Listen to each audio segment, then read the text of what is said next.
Disclaimer.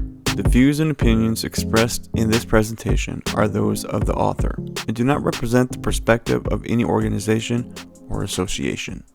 What's going on, Z-Back? Sarge here from Coming Ref. Thank you for stopping by for another episode of the First 16. If you have not watched a First 16, well, welcome. This is going to help you as an official understand a little bit more about the dynamics, being a little bit more disciplined on the court. I am going to be using the WOA basketball officiating book, and everything that you hear me say is going to be through that context. This is not opinionated. This is all book. So, without further ado, let's get started. Okay, let's jump into this first 16 episode. First of all, these refs are looking sharp. Shirts are tucked in, so already they're setting the tone, and that is extraordinarily important. So let's start the film here. Gets the word from the umpire to the ref, gives direction, whistles in mouth as entering the circle. Ball goes up. All right, so let's get right to it. First and foremost, our umpire needs to have their hand up. Secondly, our ref, great toss, but let's take our whistle out of our mouth as we enter the center circle, blow the whistle here, and then walk in. Now, all these are mechanic based. One is for safety. All right, let's keep moving here as the tip is on its way up. I like the pause and wait by the ref.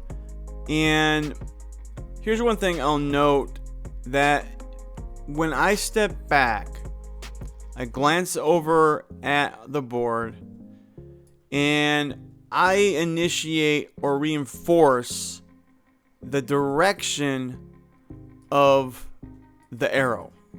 I point in the direction that the arrow should be facing. And then I move into the next sequence. All right, in this clip, we're going to be looking at our trail mechanics as well as court position.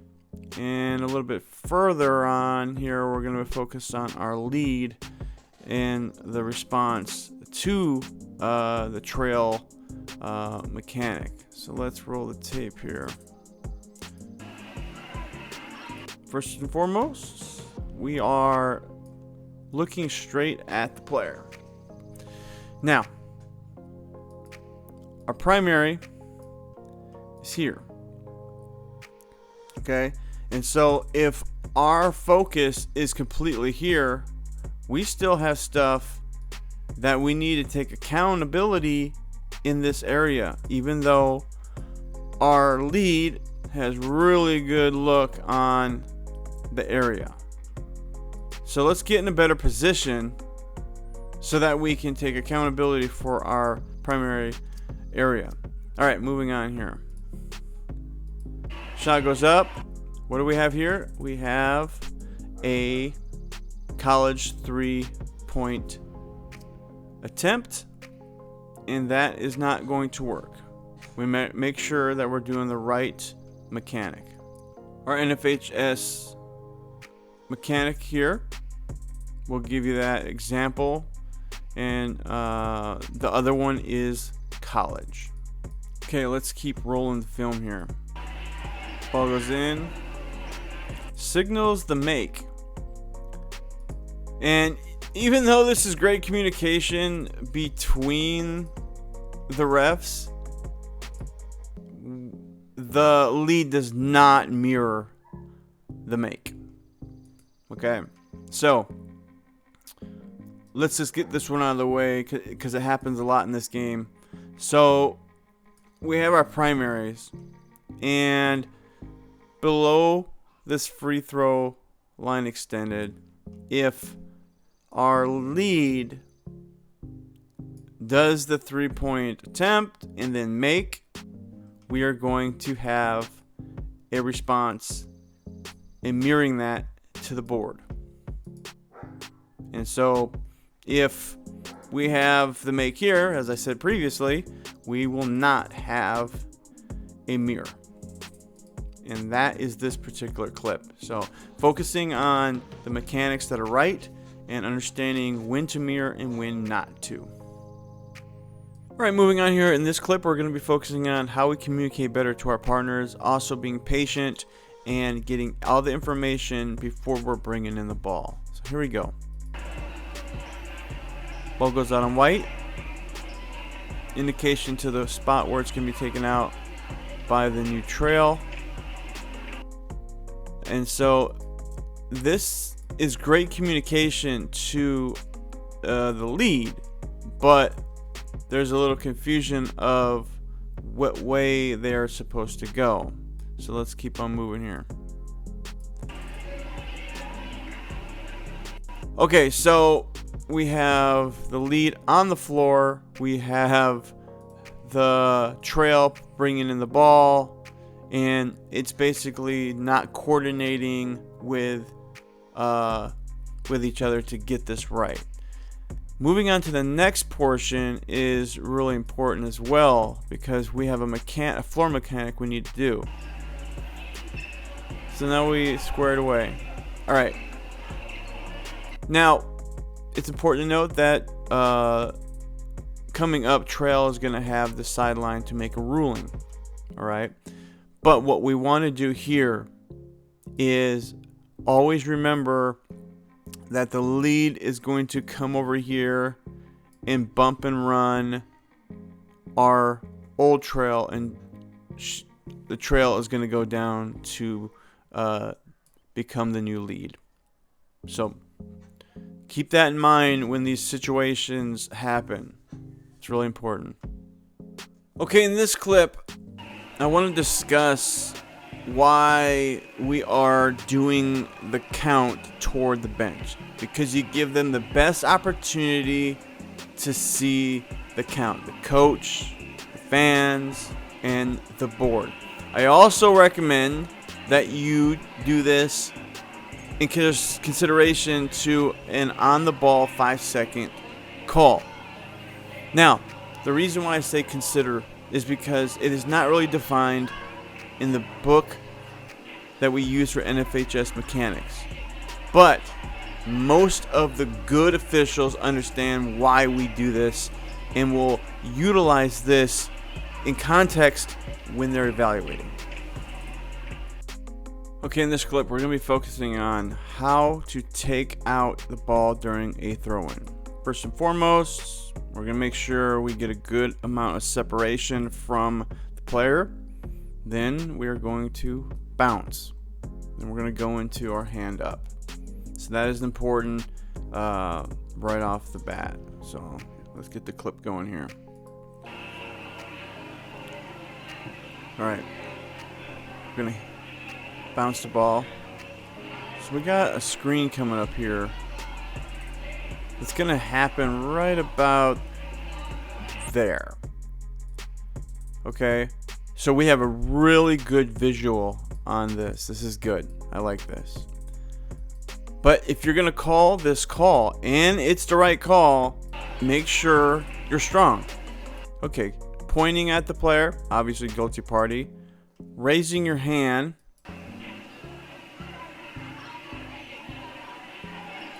Okay. Without going into ridiculing and just overdoing that, I don't know what's going on here except for I know the call. All you have to remember is that we have now established player control.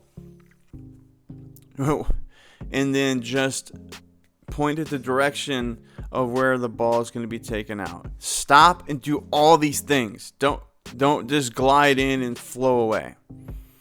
This is for any foul that you're dealing with. Consider these things. So everybody in the stands needs to know what happened. People are really intelligent when it comes down to identifying what our mechanics are. Just remember that. They know the mechanics. And so if they're not seeing a mechanic, they're going to look at each other like, what was that? All right, we don't want that. Strong call. get a nice strong presentation to end it. Alright, in this particular clip we're going to go over a foul and made basket. So when the foul occurs, whistle. Ball goes in, come down, 2. Do not use a fist, it can confuse people. 2. Then you can actually put the foul that happened, and then as you move through and around, you can tell your partner 1.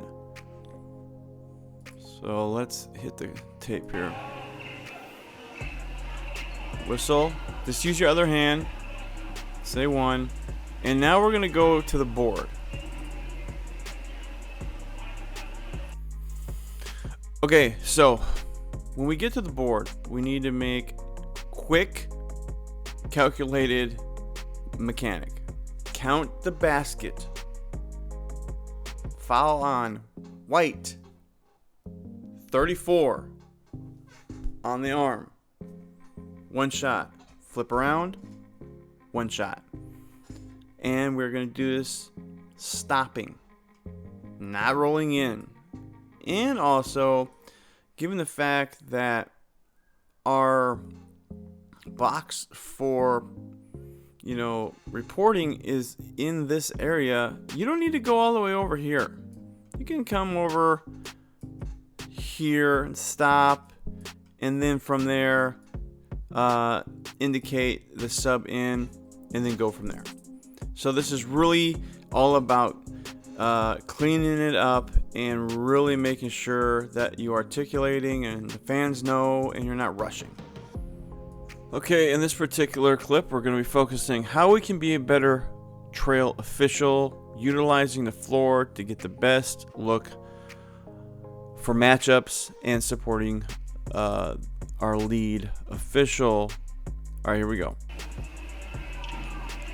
Okay, so in this specific spot, we need to look at this and realize, all right, everybody is over here.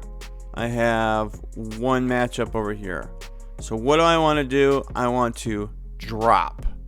I want to drop down right about here.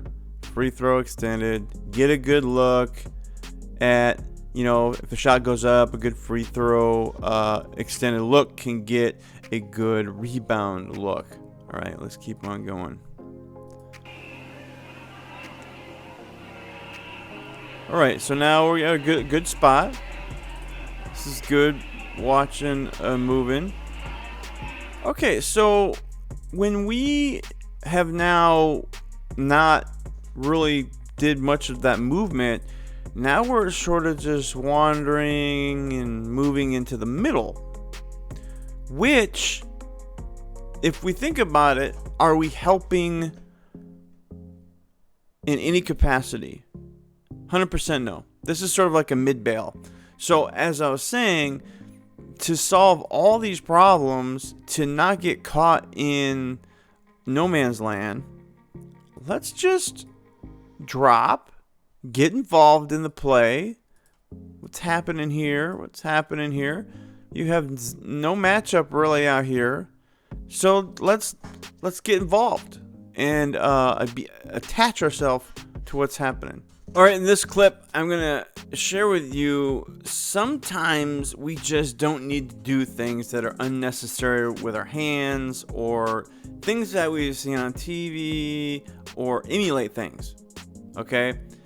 When we are in the game, don't do anything unnecessary that is basically outside the mechanics, and that is not technically common sense.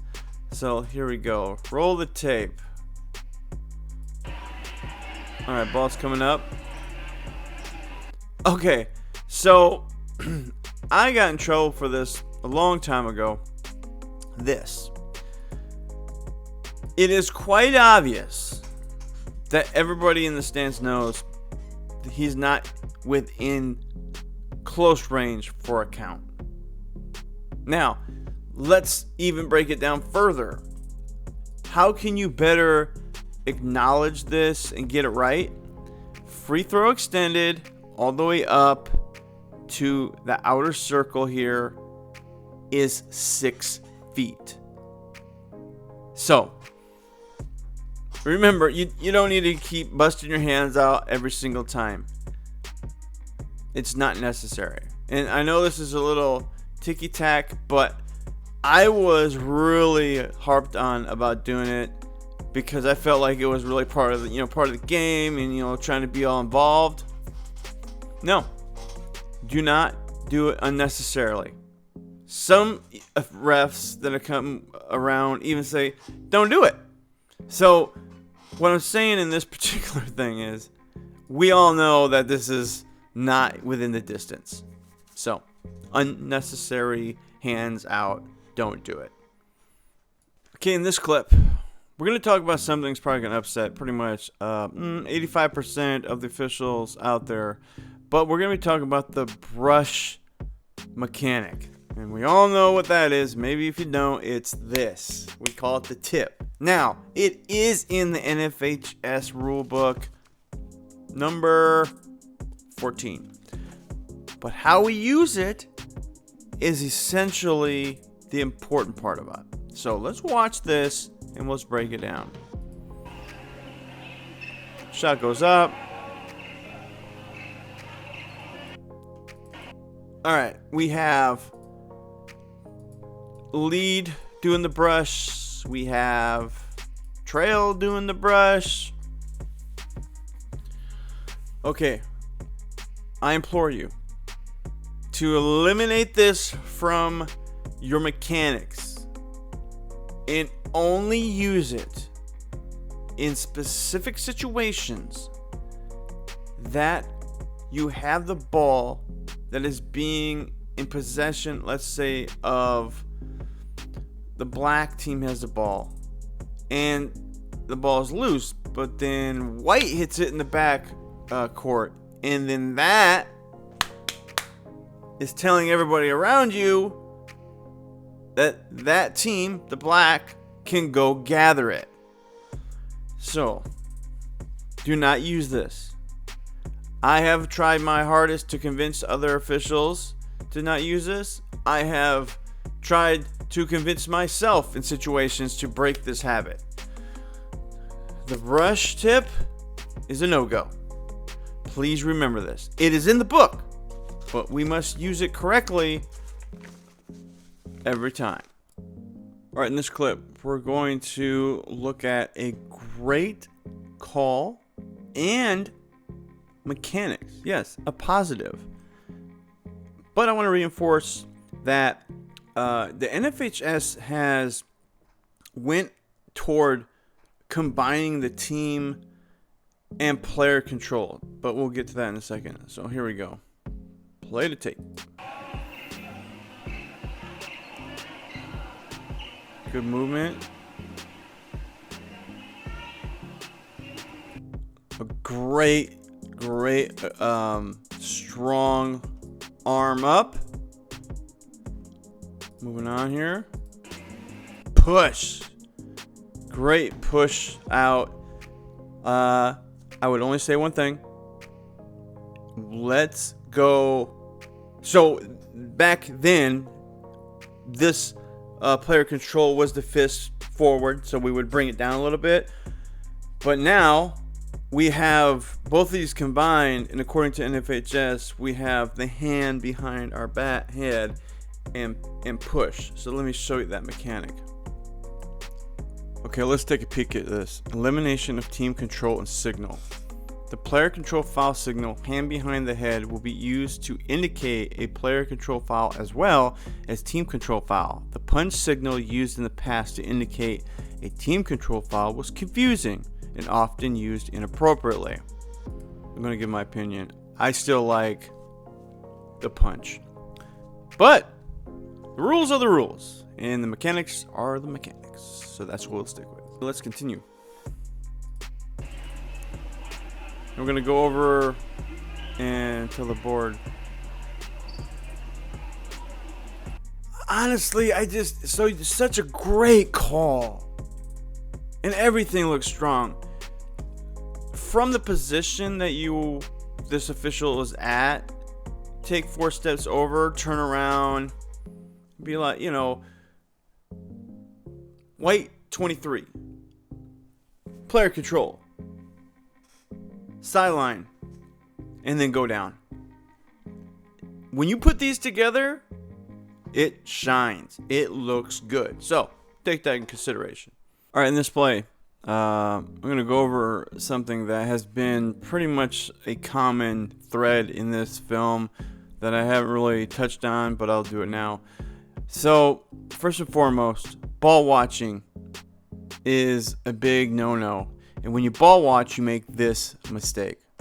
All right, play the film. Okay, I will tell you right now, at the upper levels, if you do this, your halftime talk won't be in the locker room. It will be outside, and it will be personal. The reason is, this is not your call. This is Lead's call. This official here is in a perfect spot, and this official is closed down. This is disrespectful to any official right here. This gnaws that officials. So I highly recommend understand what your primary is. And this is not even a gray area. This is not even a gray area. This is absolutely 110% not this official's call. So, I implore you as new officials to learn your primaries. Respect that you can trust your partner. Because your partner in this particular set possession was on it. So, take that and put it in your notes. But let's continue on here to see how it all went down.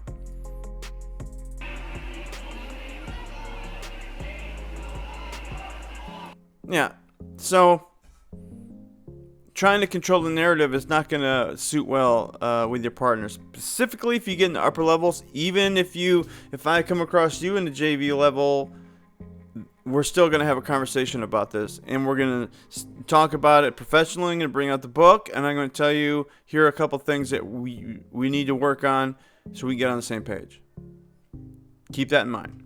All right, in this clip, let's look at when we're making the call. We're going to be strong about it, but we're going to give the right mechanic for the call. Also, where we report it is very important. Roll the tape.